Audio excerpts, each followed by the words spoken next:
नमस्कार दुनिया हालचाल को स्वागत करुछि मु संजय।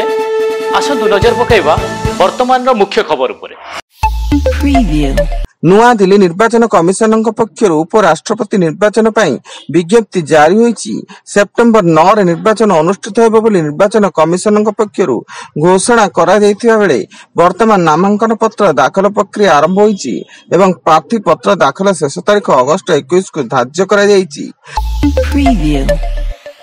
भुवनेश्वर उपकंठ गंगपड़ा छक निकट रे स्कूटी उपरे चढ़ीगला ट्रक, जहा फल स्कूटी चलाउथबा स्वामी मृत्यु घटिया बेले स्त्री और 2 वर्षर पुओ गुरुतर होई निकटस्थ मेडिकल रे भर्ती एवं इन्फो वैली थाना पुलिस घटनास्थल रे पहुंची तदंत आरंभ करिछि।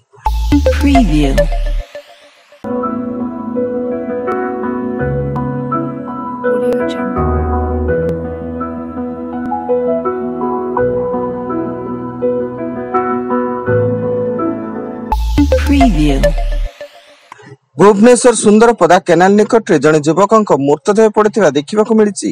मृतक खंडगीर सरबंतरार ज्योति रंजन बेहरा होइता बेले से एक तेजराती दुकान रे काम करुथिले एवं गतकाली से घर को न फेरिबारु परिवार लोक एयरफील्ड थाना रे अभियोग करथिले।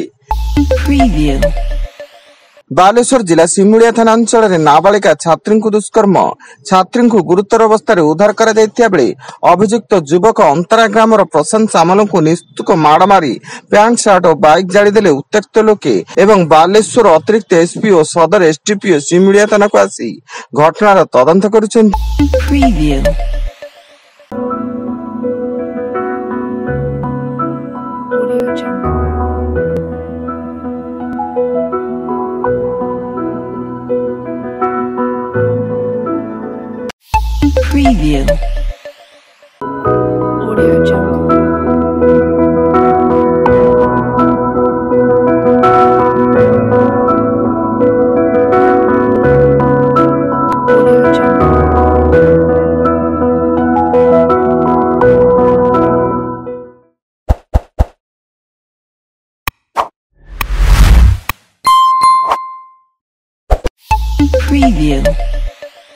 प्रथम ओडिया भावे महिला हडलर प्रज्ञा प्रशांति साहू विश्व दौड़कूद कॉन्टिनेंटल टूर स्तरीय प्रतियोगिता रे स्वर्ण पदक जीतिचंती।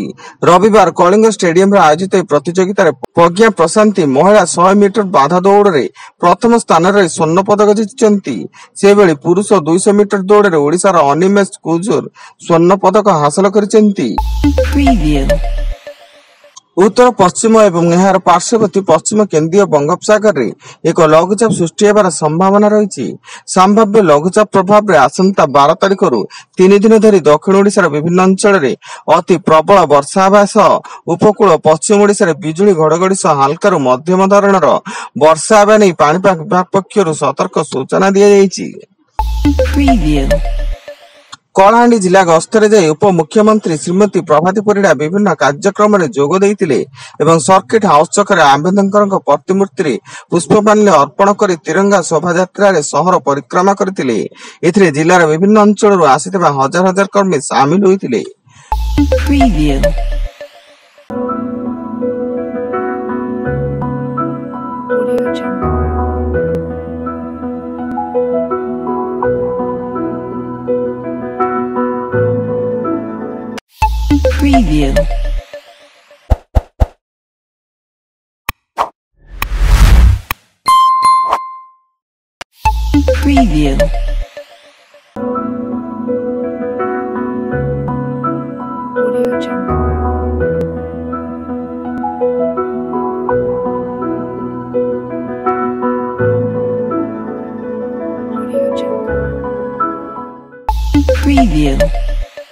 जगतसिंहपुर कोरेहाट निकट अपराध घटाया बोमा नहीं जिया बेले अपराधीर हाथ में फुटिला बोमा से गुरुतर होबार अन्य सहयोगी माने ताकू सेठारे छाड़ी फेरार हो जाइतिले एवं खबर पाई पुलिस घटनास्थल रे पहुंची गोटे बोमा जबत करबा सह तदंत जारी रखिछि।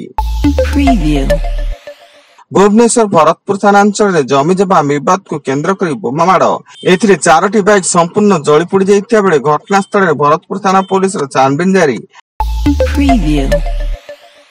ଏବଂ ବରଗଡ଼ ଜିଲ୍ଲା ଅତାବିରା ବ୍ଲକ ଅନ୍ତର୍ଗତ 53 ନମ୍ବର ଜାତୀୟ ରାଜପଥ ସରଣ୍ଡା ବସଷ୍ଟାଣ୍ଡ ଛକରେ ହୁ ହୋଇ ଜଳିଗଲା ଟ୍ରକ୍। ଉକ୍ତ ଟ୍ରକଟି ପାଟଣାଗଡ଼ରୁ ବରଗଡ଼ ଅତାବିରା ଦେଇ ଝାରସୁଗୁଡ଼ା ଅଭିମୁଖେ ଯାଉଥିଲା, କିନ୍ତୁ ଗାଡ଼ି ଚାଳକ ସାଗର ସେଠ ଅଳ୍ପକେ ବର୍ତ୍ତି ଯାଇଥିଲେ ଏବଂ ଘଟଣାସ୍ଥଳରେ ଅତାବିରା ପୋଲିସର ତଦନ୍ତ ଜାରି।